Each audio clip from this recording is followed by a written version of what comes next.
if you really want to understand what money is in America, it's debt. It's not the ability to go and work 40, 50, 60 hours a week. It's the ability to understand how to leverage debt to build businesses. I can go to each different bank, and each bank has different programs that they pretty much offer, and now I can get access to funding. If you go and get your credit report right, and you go get access to funding, you start creating generational wealth. You now just change the entire trajectory for your family.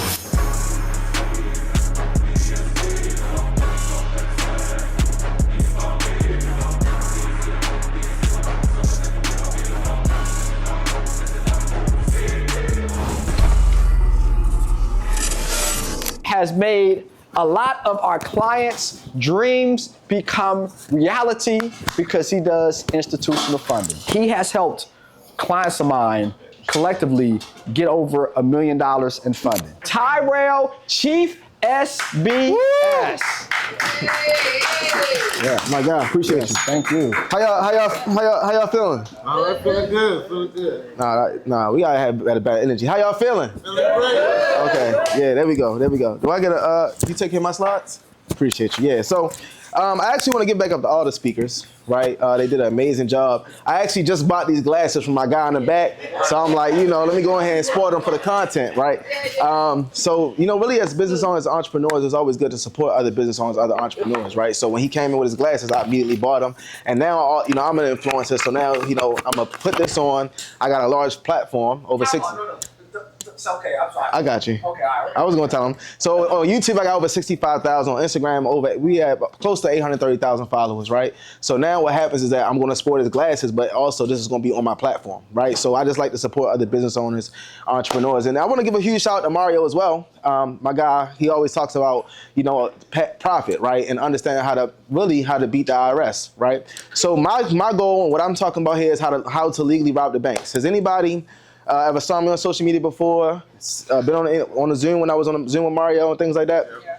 Okay, cool. So really, my goal is to talk about how to legally rob the banks. Legally, though, right? And understand pretty much in terms of the system, how to get access to capital. Most of you guys are here to learn, also about real estate, development, being able to take the money and be able to basically create wealth. And so that's going to basically be our conversation. So is it cool if I just kind of walk through, we had a conversation and, just have a little bit of fun? Is that cool? Yes, sir. We good? So one of the things I like about this picture, right, because I used to be broke. I grew up in Baltimore, Maryland. Anybody know what it is to struggle before they succeed? Yeah, that's what the SBS stands for, right? Struggle before success. So really when I became successful, one of the things that I did is I tapped into credit. So this is about $200,000 of worth of credit on my arm. And I know that people like cash, so, it took like $20,000 out of the account and then I put it back in after I did the content, right? Right? But really the goal is to teach you guys, one, how to be able to access capital, understanding how to, once you access capital, how to be able to turn into generational wealth. So now, one of the things that this is really about is understanding how to control your credit profile, how to access large capital from the banks, right? How to use leverage instead of cash, and how to be able to create ownership. See, one of the biggest things that I realized, right, as I started getting access to capital is a lot of us come from backgrounds where we don't own anything. Our family didn't own anything. Our mom and dad didn't own anything. Our grandparents, right? Our grandma and granddad didn't own anything, right? And so most people that I know, they exchange time for money. Has anybody come from a background where your mom and dad pretty much exchange 40, 50, 60 hours a week, right?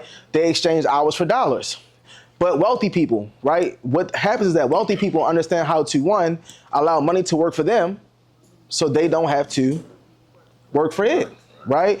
And so one of the things for our background, because we don't come from rich backgrounds, we weren't born from basketball players, NBA players, NFL players. A lot of times for us, we have to go and basically get access to money from the banks. But most of us have never been taught, okay, well, when I go to a bank, what is the underwriter looking for? Right? What can I put on applications? Are they going to ask for tax returns? Are they going to ask for certain documents that I may or may not have? They're going to ask these type of questions, or you may have these questions in your mind, and so you don't really understand how to navigate the bank process. But one of the things you gotta realize, who in here has been to college, have a college education? Who's been to high school, elementary school, middle school? Has there ever been anybody who taught you how the bank system actually works? No. Now, why is that though? Because a lot of times what we don't realize is that they profit off your ignorance, right? See, in the Bible it says you perish for lack of what? Knowledge, right? So what happens is that now the reason they didn't give us the knowledge is because they understand that if we had access to it, what we would pretty much get a chance to do, right? So that's pretty much what I want to talk about. So next slide. So now, these are strategies that I've pretty much used. Me and my mom, I've gotten over 500,000 collectively, me and my mom in business funding. We have real estate back home in Baltimore, Maryland. So a lot of the strategies I'm going to talk about and things that I pretty much use in my own personal life. Next slide. Right now, not only did I using strategies for myself, I started teaching other people how to do it. Right? And so that's the biggest thing. When you actually get access to information, how do you go and impact other people? Everybody say the word impact. Impact, right? It's all about impact. Next slide. Right? So these are some results. So we've had people that get 800 plus credit scores. Somebody went from a 615 to an 830, right? What the fuck, dude? 700 plus, right? It's been 2 weeks, they jumped 200 plus points. So this is just me showing you guys that I'm not someone who's just saying this. This is things that we've actually been able to do. You can go to the next slide. So now who can benefit? Really it's people, everybody in the room. You can go to the next slide, right? And what happens is that you can benefit because it's understanding that one, we got to get access to the capital and funding. We want to fix and strategically build our credit profiles. Who in here already has a 700 plus credit score? If you do, raise your hand. Okay, great. That's everybody. I love this room. Perfect. That's even better. So I don't got to talk about credit repair, really, right? Okay. So that means there you can start and you can scale businesses. You can build relationships. One of the things I realized, all right, my man, right? How many bank accounts do you have? Personal bank accounts and then business bank accounts. How many bank accounts do you have? Bank account? Yes. One. Why don't you cheat? Are you just loyal? No, I try to keep things simple. Simple. Okay, perfect. Right now, this is what I was getting ready to say. One of the things I realized a lot of people that have 700 plus credit scores because they went and paid their bills on time, but they still don't understand how actually to build relationships. So like in his case, one of the things I would say to him is I wouldn't just have one bank account. Why do you think we want to have more than just one bank account? It's more relationships, right? The more relationships that I pretty much go and build. What happens now, I can go to each different bank and each bank has different programs that they pretty much offer, and now I can get access to funding. But if I don't build a relationship, if I don't get into the algorithm, now even if I go and just apply random online, or I just go and sit down at the bank and I just apply, I might get approved. But what happens if, who in here is married? Okay, married, right? Did you, in your marriage, right? Did you take your wife on, my guy right here with the yellow, did you take her out on a couple dates? Okay, so so basically you took her out on a couple dates and you built a relationship, and that's pretty much how you scored. Did you just try to go for the one night, one time? Right? So we got to realize it's the same thing with the banks. If we go and just do one application or just try to sit down and do one application, we're going to get that type of approval. But if we build a relationship, right, we have different bank products. If we have, let's say we have a checking account, we have a savings account, we have, sometimes they might have high yield savings, they might have different credit cards. The more relationship that you pretty much have, also if you have direct deposit. If you got money that direct deposit goes into the account, now you build what is called something called an internal bank rating. Everybody say internal bank rating. So at the banks, they have a bank rating that's outside of your credit scores internally. So the more products that you pretty much have, that builds the score, right? The more that you deposit money into the account directly, it builds a score. Another thing that really builds your internal bank rating is your average, it's called ADB, your average daily bank balance. Right? So the more money that you have in terms that you keep into the account, your average daily balance also builds an internal bank rating as well. So these are all things that they're not going to teach you. So when you go get access to capital, you go and do an application, one of the reasons, I was like, oh, they only gave me $10,000. Okay, but you have your average daily balance is only $3,000 a month. Right? So sometimes if we want to get access to capital, if I have more bank accounts, I might, instead of leaving all my money in this one account, I might start a new relationship with a new bank. I might put all my money over here, right? Just for 3 months, 4 months, 5 months, I build up the internal bank rating. I build up my average daily balance. Then when I go ask for funding, I can get approved. No documentation, no tax returns, no bank statements. But then I get 20,000, I get 25,000, I get 40,000. Now after I got the funding, I don't got it. We already good. We locked in. Look, it's on to the next bank. Y'all, everybody got me? Yep. So these are just some of the things we're gonna talk a little bit about. But next, now, and I'm gonna just pre-frame this, right? This is not about color, but just got to be genuine. This is where we are in America, right? So when it says that the black dollar leaves in hours, right? It says the black dollar circulates for only about 6 hours in the black community. This is not about color. But what I need you to understand is that the reason that we're behind is because a lot of times we get money and then the first thing that we do is we go and spend it with other communities and other cultures. So that's also causing a part of the wealth gap that we are also dealing with America. 1.6 trillion spending power. It says that black Americans have 1.6 trillion in annual spending power. If black America were a country, it'd be around the 10th to 12th largest economy in the world. 10 to 12th largest economy in the world, right? But most of the money that we get flows to what? Corporations outside of our what? Outside of our community. So that what happens is now, this is why we have a major wealth gap, because we not only, we get money. We can agree, we just figured out that we make money. But the first thing we do with our money is we go and spend it with other communities and other cultures. Even here, it says in the Jewish community that the money itself circulates for 20 days. Asian community circulates 30 days, right? White community circulates for 17 days. So when other cultures and communities get access to money, they leave the money within their what? Now, why is that important though? Because now when it's time for us to go get jobs, right? When we gotta go get jobs, my guy right here, he had to go get a job at the post office. He couldn't go get a job and work for Mario. I mean, he could, but you know what I'm saying? He couldn't go work for Mario. He couldn't go work for other black entrepreneurs or other entrepreneurs. So one of the things that's so important about building our community is that, yes, when we get access to money, if we start businesses and start entrepreneurship, we can start hiring our own people so that we don't have to go and get jobs from other cultures, other communities. Yeah, and that's for any community. It's all understanding that it's all about raising the wealth gap. So now, less than 2% of businesses, it says that black Americans represent 13 to 14% of the population, but only own 2 to 3% of businesses with employees. So this is why we can't go and get jobs from our own, because only 2 to 3% of our businesses even hire employees. That makes the wealth gap even more of a bigger problem. We already didn't come from, owning the land. Most of us didn't own the infrastructures, right? If you think about the Hiltons, the Marriotts, right? These are things that we really don't have ownership of, but we spend money and we use it every single day. Y'all following? So these are some of the things that we have to understand about even getting access to capital, starting businesses, buying real estate, developing land, is that we still need to keep the money within our what? In our community. Right? She was talking about yesterday going to get cargo vans. We were talking about real estate. A lot of time we'll go get real estate, and the first thing we'll do is we'll go hire other cultures to do the real estate, to do the rehabs. Right? Because we don't trust our own people. Right? Now, I understand that you're going to say, oh, it might be cheaper, they work better, but that's not true. We just got to start actually trusting people in our community and going through the due diligence to find the people in our community that we want to work with and build relationships with. Y'all follow what I'm saying? Let's go to the next slide. Now, it says only 4% of businesses make over $1 million. So out of 2.6 million black-owned businesses, only about 4% of them do over $1 million annually. Now, why is that such a strong statistic? Because most of you guys, some of you guys are working full-time jobs and plan to get into entrepreneurship, business ownership. Some of you are already in business ownership. But do you understand that if you were to go out there and do $1 million annually in 1 year, that you would be in the top 4% of black-owned businesses? That's a huge accomplishment. Right now, venture capital. What happens is that a lot of times when we start businesses, people go and want to get access to venture capital. Does anybody know what venture capital is? No? Yes? Nobody? Okay, so venture capital is like if me and Mario, we can start an organization or a program, a company, and we can basically say that we want to start invest in the startups, right? Startups in America, okay? It's called venture capital. So they don't check your credit. They pretty much look at like your business plan, your projections, and they pretty much will give you like capital to grow and scale your business, but then they'll ask for like a percentage of the business. Who's ever seen Shark Tank? Okay, it's similar. It's kind of like venture capital. But check this out. It says that black founders receive less than 1% of venture capital and funding in the United States. Less than 1%. So if you guys were to go and start a business today and you want to go get access to venture capital funding, less than 1% of us will even get access to the funding.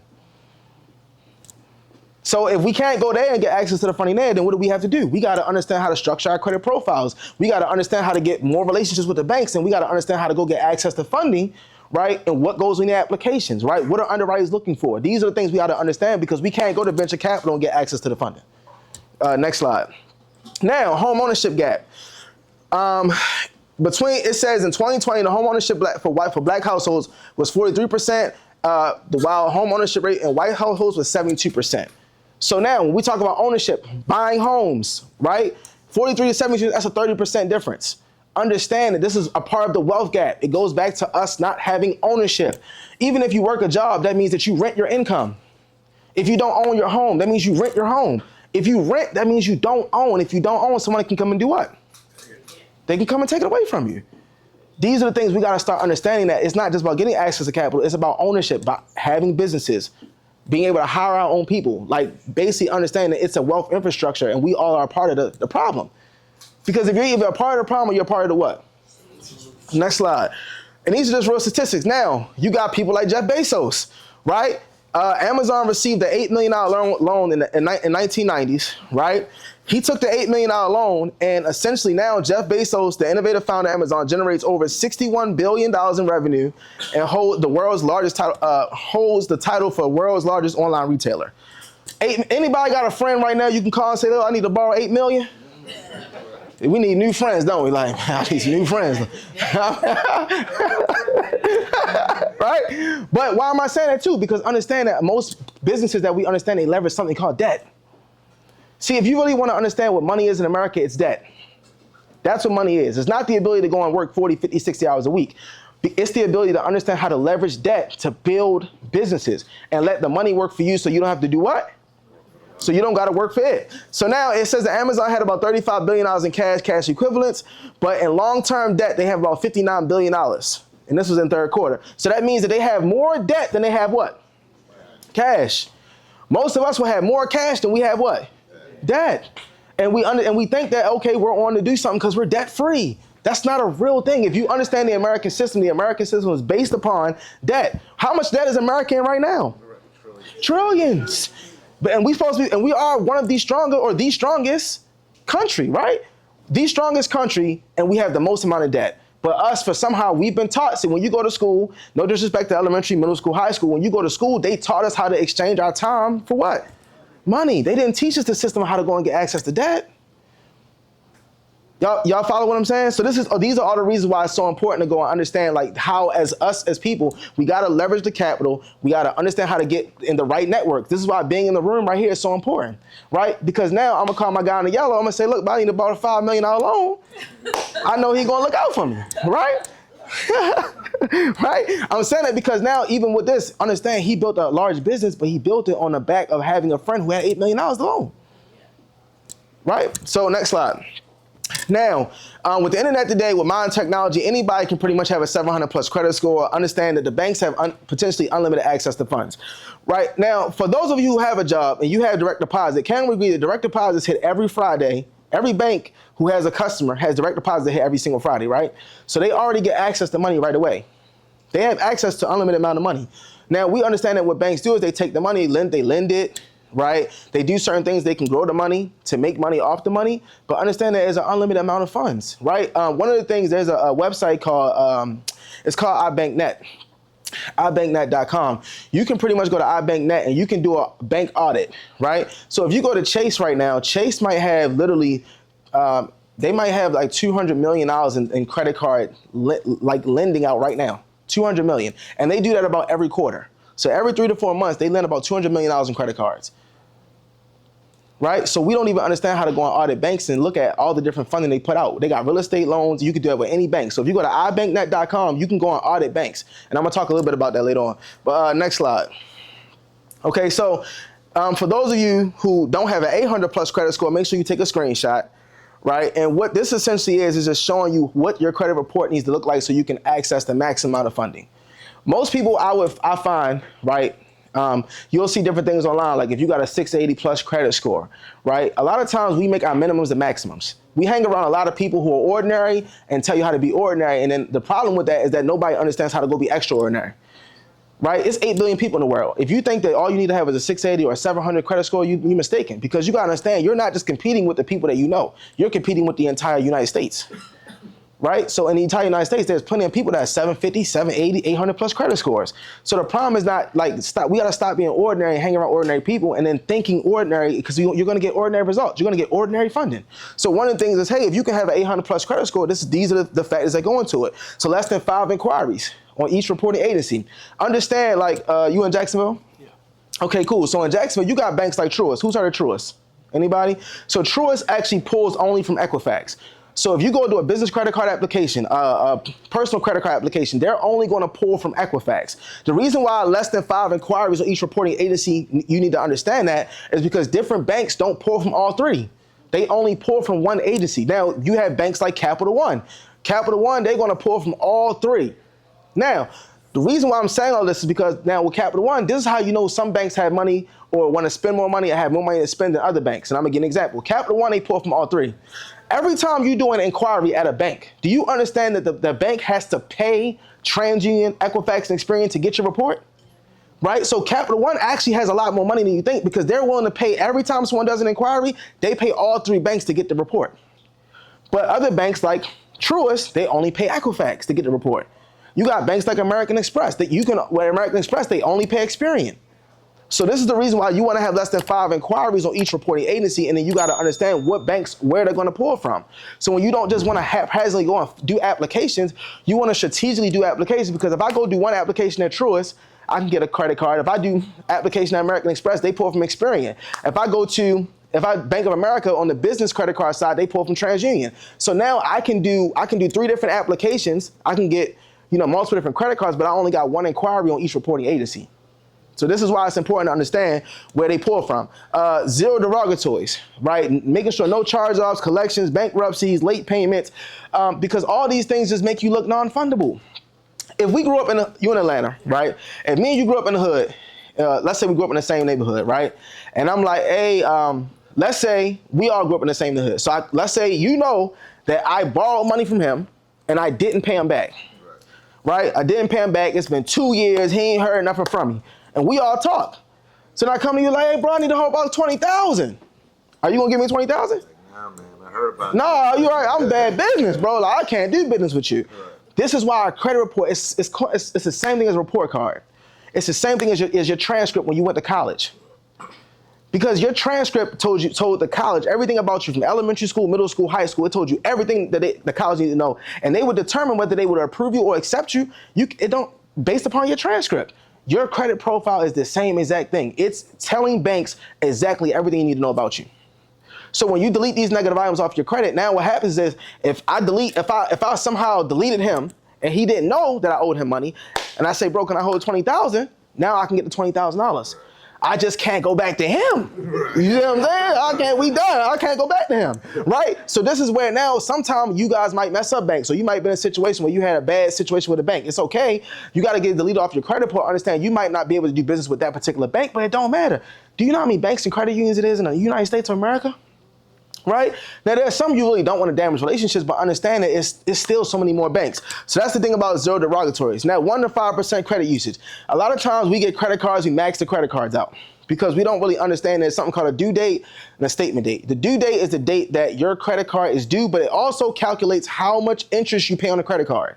Who's ever had a grandma that's like, oh, I don't do them credit cards because you're going to pay interest? Who grandmother said that or family member said about interest? Okay, well, do you know that if you pay your credit card off before the due date every month, if you pay it off in full before the due date, you will never pay interest?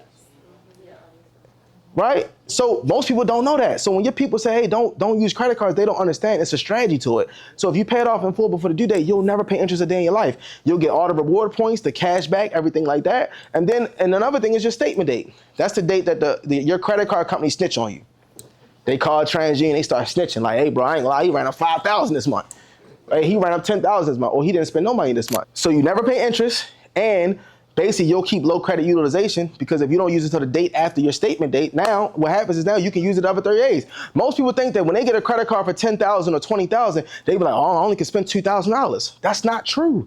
You can spend as much money as you want. Just make sure you pay it back before the due date, and then make sure you don't use it until the day after the statement date. Y'all following? All right, so and then 100% payment history, that still goes into the no derogatories. It's the same thing, right? Because if you have 100% payment history, typically you won't have no derogatory remarks. You can go to the next slide, right? Now, how many people said they have 700 credit scores? Everybody? So really, I mean, we gonna work together. Anybody else? You got negative items? All right, cool. So you can pull your report for $1, this website, okay? You want to take the report, the entire credit profile, you're going to upload the ChatGPT, okay? When you upload the ChatGPT, you're going to use this prompt. The biggest problem that people have is they send out dispute letters instead of something called an affidavit, right? So what you would do is you want to ask Chat for what is called an affidavit of truth. An affidavit is just an official sworn statement, okay? We're federally protected consumers. So if you ask for an affidavit, anytime you ask for an affidavit, because you're a federally protected consumer, that affidavit now becomes actual like bond. Y'all follow what I'm saying? So you ask for an affidavit and then you're gonna basically draft it up. Now ChatGPT is gonna draft the affidavit. It's gonna draft all 3 of them for you. It's gonna draft one for TransUnion, one for Experian, one for Equifax, right? The next thing you wanna do is get it notarized. You can go to notarylive.com. It's an online website. You can notarize your documents 24 hours a day, 7 days a week. Once you have it notarized, you can mail it from home. The website is onlinecertifiedmail.com. So once it's notarized, you now send the affidavit out certified from home. And this is what I tell people a lot of times, that when people don't really fix their credit, really at the end of the day, you're really not tapped in and you're being lazy. Because you can do all of this from what? From home. Why y'all, hey, what's up with y'all energy? From where? From what? Home. I start with them statistics, man. Y'all got quiet on me. Like, woo, man, we got a lot of work to do, right? So essentially, you can do it from home. And what happens is that now, this is where I find that people struggle at. It's the emotion. So you go and you run the process, and it's like, oh, this got deleted, but that didn't get deleted. Oh, I thought everything was gonna get deleted. See, what happens is that you don't understand you're in a fight for your life. If somebody, right now, if you got into a fight, right, when would you stop fighting back? When? Like, when would you stop? I mean, you wouldn't. Like, somebody either gotta snatch you off them or they gotta die. But we don't do that when it comes to institutions. See, we gotta understand you're in a fight for your life, because what happens is this. If you go and get your credit report right and you go get access to funding, you start creating generational wealth, you now just change the entire trajectory for your family. But we won't fight for that. But we'll fight to go 40, 50, 60 hours a week to someone else's job or to someone else's company and basically create generational wealth for them. But we won't fight for ourselves though. Now why that is, I don't know. But when I came across the information, I was willing to fight. I was willing to send letter after letter after letter after affidavit after affidavit. I was willing to pick up the phone. I was willing to do whatever it took. Why? Because I understand I was changing the entire trajectory of my family, which was way more important than any job, than any boss, than anybody I ever worked for. It was what my daughter was way more important than that. So most of the time what happens is that we don't have a real why. Right? Look, what's the reason why you're doing this? Why did we come to the event today? Why are we here this weekend? Right? See, your why is everything. When I think about my daughter, I don't care what the name of the company is. I don't care what the name of the institution is. I'm going to do whatever it takes to be successful because I'm doing it for my child. So at some point, we have to start taking accountability when it comes to this process and understand the reason why we're doing what we're doing. You can't just be haphazardly moving through life. Y'all following? So this is the process that you would use to fix your credit. Now, after you send a certified mail, you want to pick up the phone. You want to pick up the phone and you want to basically expedite getting the deletions off your credit report. And you want to run this process until everything's off the credit. I don't care if it takes 6 months, 7 months. The biggest thing about charge-offs, collections, late payments, it's supposed to be on your credit report for 7 years. Either 7 years or 7 years and 6 months. This is how long they wanted you not to get access to capital, 7 years. So if it takes a year, I say this all the time. If someone goes to jail, they're supposed to get a 7 year, 6 month, a 7 year sentence. If they get out in 1 year, did they beat the system? If they do it in 2 years, 3 years, 4 years, they beat the system? But when it's time to send out them letters, boys, whoo! It's like, no, it's supposed to send your credit report for 7 years. So if it takes a year, 2 years, 3, it don't matter. As long as you do it before 7 years, you beat the system. And now you can go and create generational wealth for the rest of your life. Y'all following? So next slide. I have a question. Yes. For step 3, what conditions you have to make? You can do it with bad credit or with you? In terms of what? Let's go back to step 3. You talking about the affidavits? Go back one step. Yeah. You can do it with good credit or bad credit, or what's the situation that you have to do this? Yeah, this probably don't apply to you, Brody. This probably doesn't apply to you. This is for people that got negative items. So if they got charge-offs, collections, bankruptcy, late payments. So basically anything that was negative on the credit report, anything that's negative, you would basically upload the report to ChatGPT, asking to draft the affidavit, but specifically detailing the negative items that's on the credit profile. Do you have any charge-offs on your credit report? Any what? Charge-offs? Nah, bro, you paid all your money. You paid all your stuff on time, bro. This ain't for you. Next slide. Now, when you're building out, now this might not be for everybody. So y'all gotta take this with a grain of salt. When you're building out a credit report, one of the things that's important is going to like different credit unions, okay?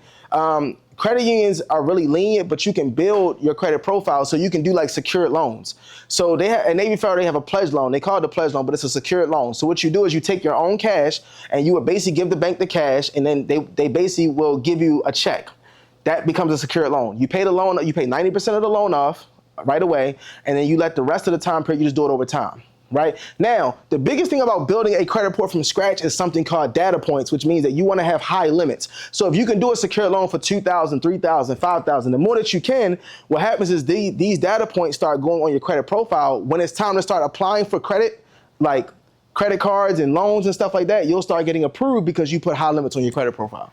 Y'all following? Next slide. So yeah, and then now, if you're gonna get a secure credit card, if this you, right? Me and my guy, right? So even with a secure credit card, only get secure credit cards that graduate to real credit cards, right? Don't get a secure credit card that does not graduate. So Navy Federal has it, Discover, Capital One, they all have secure credit cards. But when I say graduate, what happens is that when you build your credit and it gets better, they will turn the credit card into a real credit card. They will increase the limit, and they will give you your initial investment back.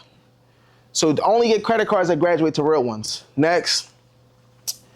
Just take a picture of this, right? But this is the way that you would build it. They can have rental primaries like Rental Karma. If you ever heard of Rental Karma or Rent Reporters, you can actually backdate. So Rent Reporters will allow you to backdate 10 years. And when you backdate it for 10 years, essentially what's going to happen is that you can say you're paying $3,000 a month, $5,000 a month for rent, and they will report that on the credit. It reports to TransUnion Equifax. It'll give you 10 years of primary history. Primary means that you're the primary responsible person for the account, and you can put whatever data points you want on it. The only thing is that they do ask for the homeowner, so make sure the homeowner is someone that you know you have a relationship with. It could be a friend, family member, whoever owns a home and just pays a mortgage. All right, and then okay.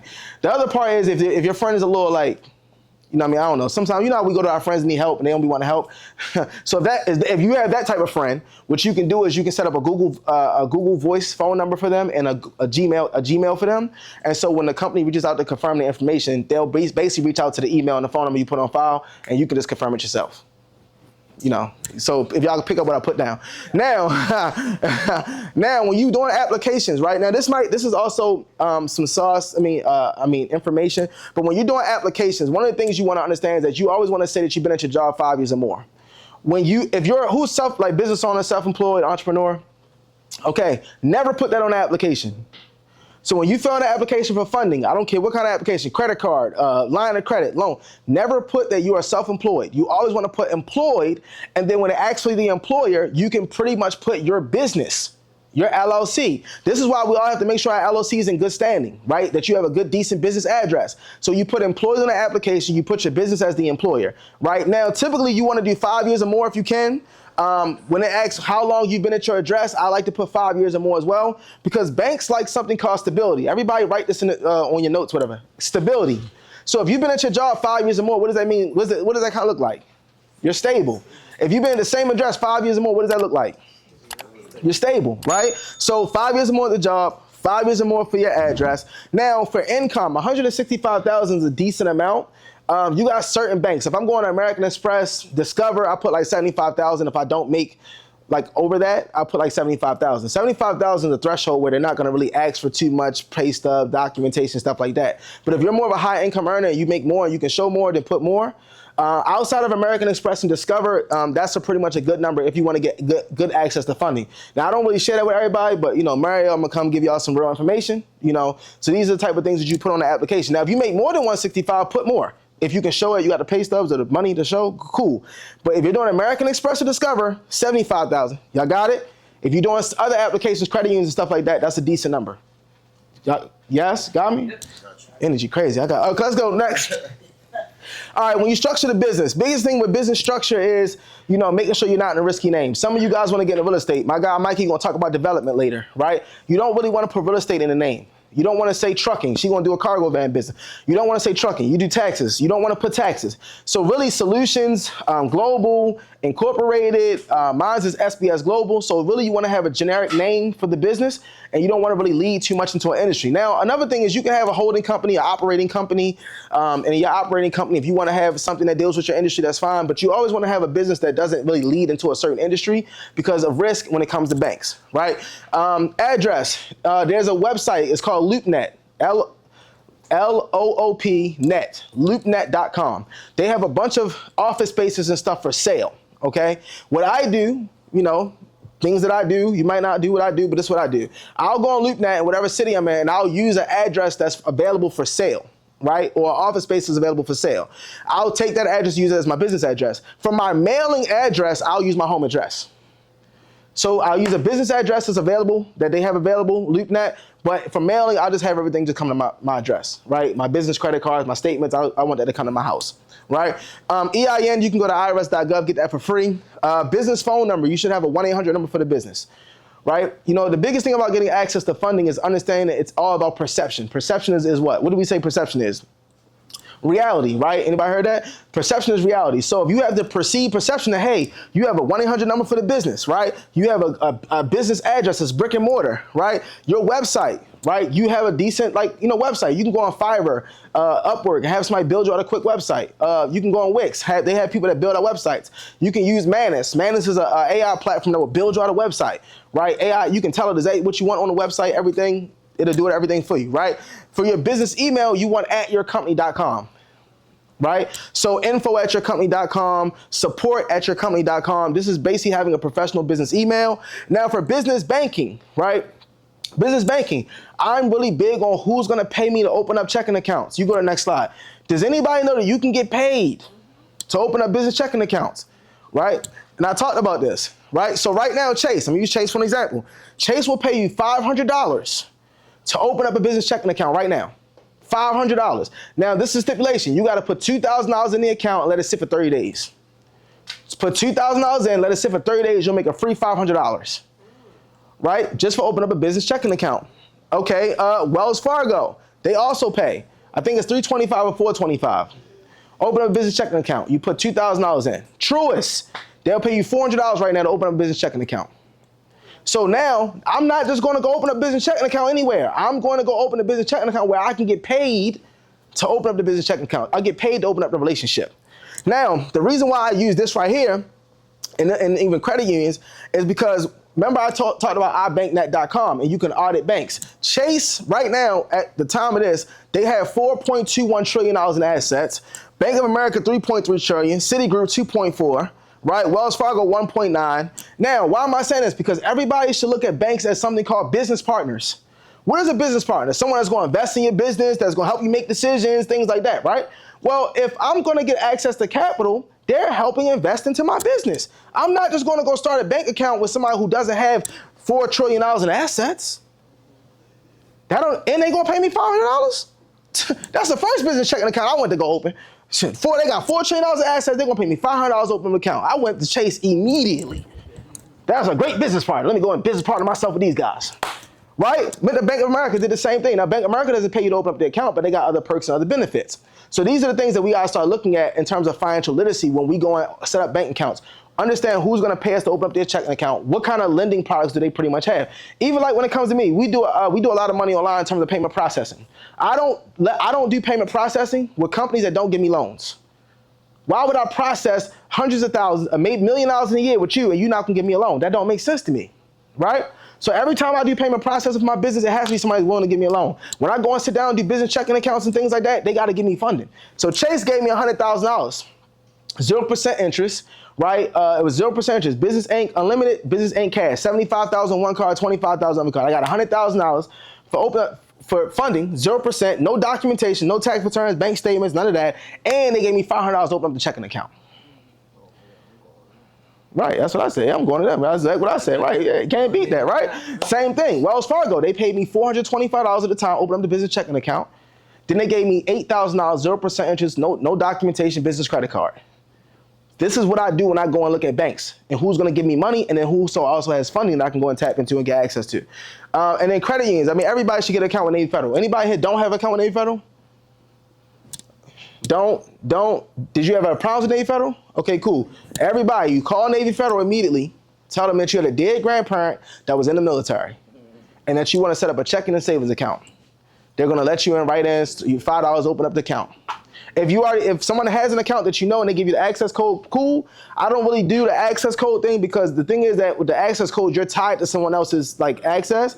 And so if you know, like I know, people that got burnt, kicked out because they was attached to somebody else's access code, they do good business, they good people, you know what I'm saying. But if it's somebody random, don't do that. I would just call and get in on my own, say I have a dead grandparent in the military, I want to set up a checking and savings account. Okay, and build a relationship. Same thing with Navy Federal, they're the largest credit union. $178 billion in assets. They have credit cards, they have auto loans, mortgage loans, all types of lending. So you always want to, same thing, build relationships with banks that's going to give you money. Next slide. Now, this is just, you can take a screenshot of this, take a screenshot. Understand that there's different types of funding. You have full documentation, you have light documentation, no documentation, right? The biggest thing for full documentation, they're going to ask for 2 years tax returns.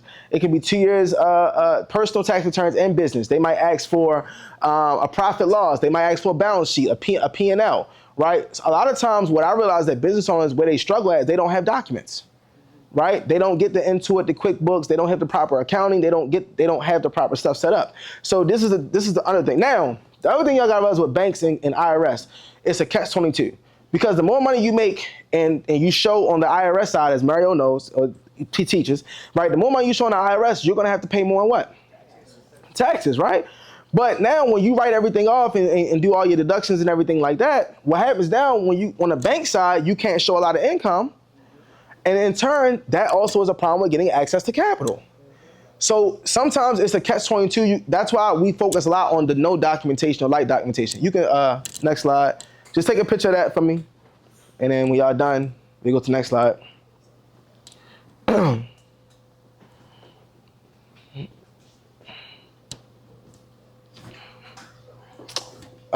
Next slide, right? So no documentation is basically when you don't have to provide no tax returns, no bank statements, no P&Ls, no type of proof of income, but you do have to have I wouldn't say 800, but you do have to have great credit like I talked about earlier.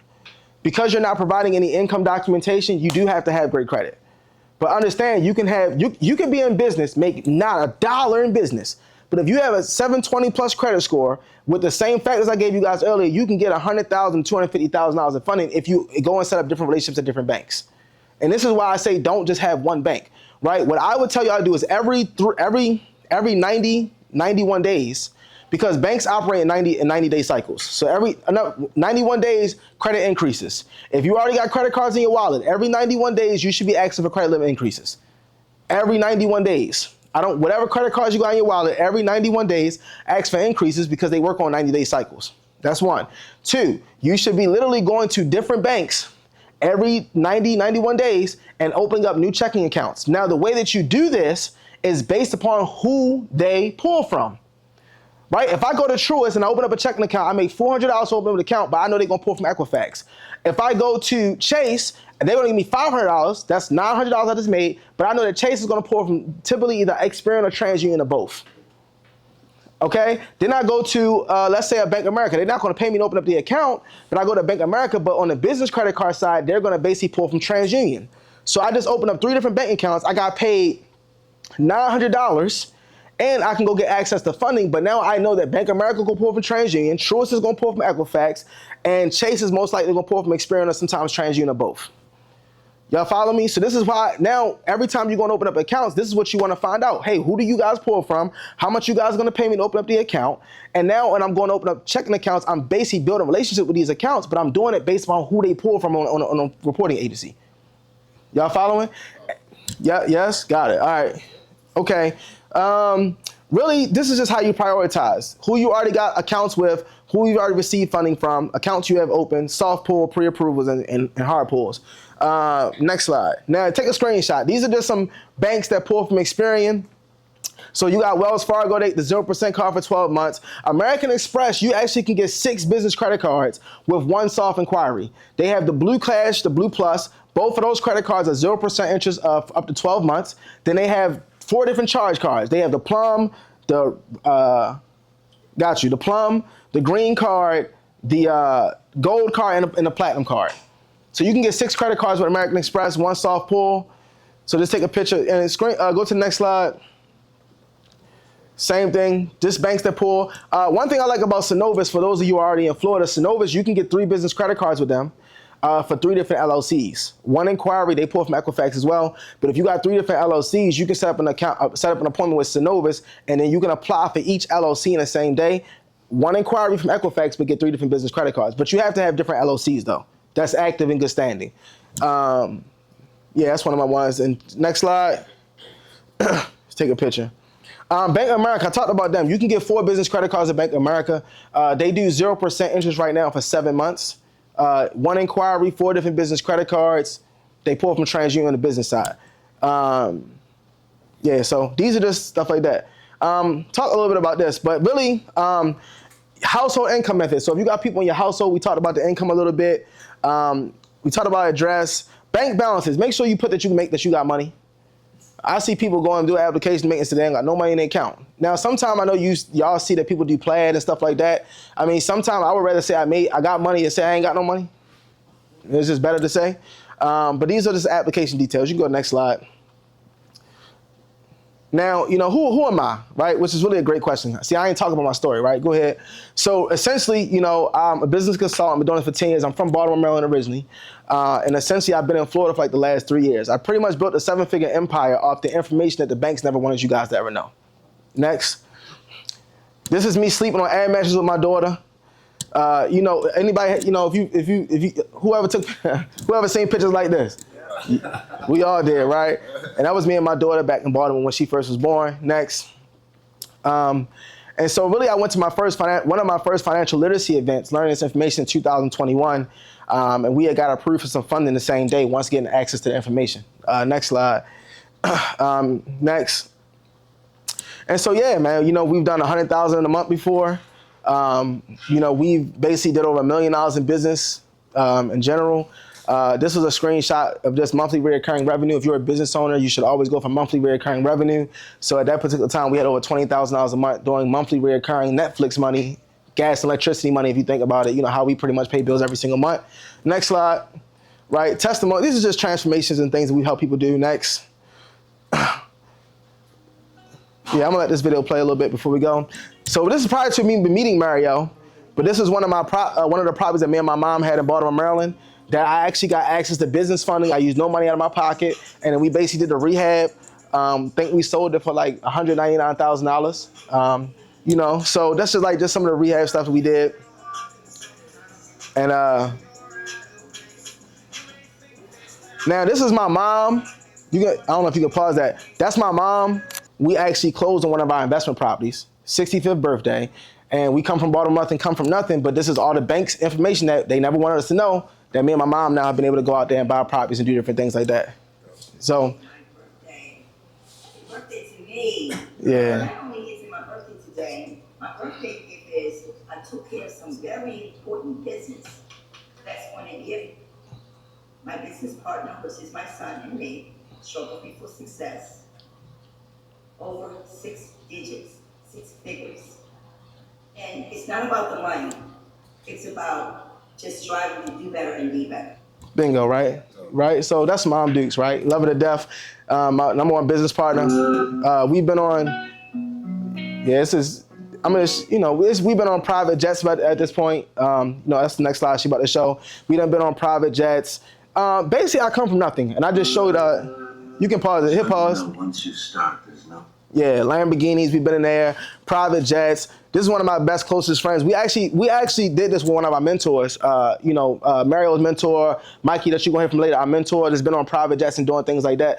Really, I come from nothing, right? And so really these experiences is all about elevating your experience as well. A lot of times we think it's just about money, but just doing things that wealthy people do, it's also an energy, right? And we started from the bottom. So next slide. And that's just more testimonials and stuff like that. But nevertheless, that's pretty much, man. I hope y'all learned something today. Essentially, that's my Instagram. Make sure you guys follow me. If you, I got a free playbook that I'll give you guys. If you text playbook, I'm gonna give you a free playbook. Text playbook to 240. Yep, 240-301-1188. Text the word playbook to 240-301-1188. I'll send you guys a free playbook. And really, I just want to come give you guys some information, man. Give you guys some understanding of how the bank systems, how stuff works. For those of you who are here and you're involved in Mario's program, understand we already get a chance to work together. Again, I'm sorry, 240? Yep, 301-1188. Thank you. Yeah, so essentially, we already get a chance to work together. What I'll leave is a testimonial, and my God, and I wanted him to come. But one of the Mario's clients, Marquise, he came to us, and in 30 days, he had a 66-point jump on Equifax, a 43-point jump on Experian, a 63-point jump on TransUnion, right? We deleted 29 negative items in 30 days for Marquise. He also got approved for $50,000, right, on a loan, and now he's closing on one of his first investment properties in Cleveland, Ohio, through his LLC, starting generational wealth. So 30 days, credit got clean, got access to 50,000. He's gonna be closing his investment property in the next 2 weeks. And that was one of Mario's clients, right? So just understand that we are gonna work together, but if you're in a situation where you wanna basically buy real estate, create wealth, cargo van, whatever it is, we can help with the funding, we can help with fixing the credit, and we can basically put you in position. And I also want to give you guys just some information that the banks never wanted you guys to know. So that's it. Awesome. 2 questions for you, right? So number one, how do you feel? Because again, I've seen in my own eyes, you help so many people build generational wealth, have access to funding so they can change their families' lives. How does it make you feel to impact so many people? Man, I mean, that's the most important part about it. You know, I wouldn't be here without my Lord and Savior, Jesus Christ. And so the reason I say that is because, you know, the impact really is what we're here to do. Like, we are here to be a blessing to other people. And so when I started, the thing is so crazy about business and life in general, you start this worrying about you. All you really care about, like when you broke, it's like, well, I gotta get out of this situation, right? But then when you get out of the situation, you start to realize how you can impact and grow other people's situations. That's what really made me start my business. I knew where I came from. Nobody knew the information because I didn't have it. My mom didn't have it, right? My very first real estate deal, I talked about the good one, but my very first real estate deal, me and my mom lost $68,000 because we basically partnered with a white guy. No disrespect to color, I don't care. But he stole $68,000 because he knew the information that we didn't know. Can you give me the testimony real quick? He knew the information. He knew how to set up LLCs, how to get access to the funding. He knew all the stuff that we didn't know. So I was young enough at like 24 years old when it happened to me. I was young enough to be like, all right, I don't want to beat nobody. I don't want to cheat people. I want to understand like what he knows that I don't know. So I deep dived into the information. And then what really was my tribulation became my greatest triumph. So a lot of times, even when y'all go through different things in life, understand that everything happens for you. It don't happen to you, right? And a lot of times we have victim mindsets. We go through this, we go through that, and it's like, oh, we get down on ourselves. But understand, you know, that everything is going to work out. Everything always works out in your greater good, especially for those of you who love the who love the Lord, right? So understand that it's not happening to you. It's always happening for you. Last question. Yeah. For those that, you know, think that getting credit is a bad, I know you talked about it before, but just from your shoes, showing how many people do help. Yeah. People saying, I don't want to do it. I don't want to, I don't want to get, okay, thanks, appreciate that. I don't want to do it. I don't want to get my credit fixed. I don't want to get funding. I got to pay this interest. I got to pay the money back. I want to be debt free. I want to be Dave Ramsey, which is horrible. I was a Dave Ramsey financial advisor for 5 years. He made me a lot of money referral wise, but I just gave people bad advice about being debt free. It's horrible. Right. It's good debt and bad debt. If you leverage it correctly, everything's good debt. So tell a person in those shoes that want to do it, what would you tell them? I would just challenge people, just challenge the way that you think. A lot of times we operate based upon what we think. And the reason that we think a certain way is because the environment that we grew up in, the people that we hang around. So really you have to change your circle. You have to change your circle of influence. A lot of us are influenced by people who are broke. It's just, that's what it boils down to. Where we come from, most people were broke. So how we learn, how we eat, how we do everything is come from how people think that we're broke. If you want something different, you gotta do something different. You have to get into different environments of people that can teach you how to do something different and how to go to the next level. So I think that's the major thing that I would tell you, because at the end of the day, we can give you all the tools. We can give you the tools, the skill sets, but if you don't have the right mindset, the right philosophy, it doesn't matter, right? So everybody that's dealing with Mario, the biggest thing is like, and that's the thing that Mario gives you. He's gonna give you all the tools, all the resources. The biggest thing that we cannot change is your mindset. Right, you have to do inner work on that. You have to do the inner work to understand. It's really about how you think. One of the things that I've been doing, I'm gonna ask you guys a question, right? And y'all might not know, I've been doing this lately, but does anybody, and I'm looking for an exact definition, so you might already know, but does anybody know the exact definition of what success is? Like, there's an exact definition. Does anybody know? Now, I wouldn't expect y'all to, right? Because there's something I listen to it, and I'll leave y'all with this, but y'all should listen to it for the next 30 days. It's gonna be something that's gonna change your mind. Because like I said, we can give you the skills, the tools, but if we can't change your mind, then it won't do nothing for you. It's called The Strangest Secret. It's by a gentleman named Earl Nightingale. It's called The Strangest Secret. Write it down. You can go, and this is free. You can go get the video for free on YouTube. Free. It's called The Strangest Secret by Earl Nightingale. Now, I want y'all to listen to it for the next 30 days. And number one is going to help you understand what success is, the definition of success. It's going to also help you to understand the difference between people who are successful and people who are not. And then at that point, now that you have that information, you can now make a choice on what you want to be. See, I find a lot of times we make bad decisions because we might not have the proper information to make the correct decision. But if you go listen to The Strangest Secret, he's going to tell you exactly what the definition of success is. Make sure you write it down and commit it to memory, and then understand why people are successful and why people are not. And then if you want to be a successful person, just do everything that he tells you to do to be success. If you want to be broke and miserable and all that, just do everything opposite. And that's what I'll leave you guys with. But it really is about changing the philosophy and mindset. Awesome. Appreciate it, man.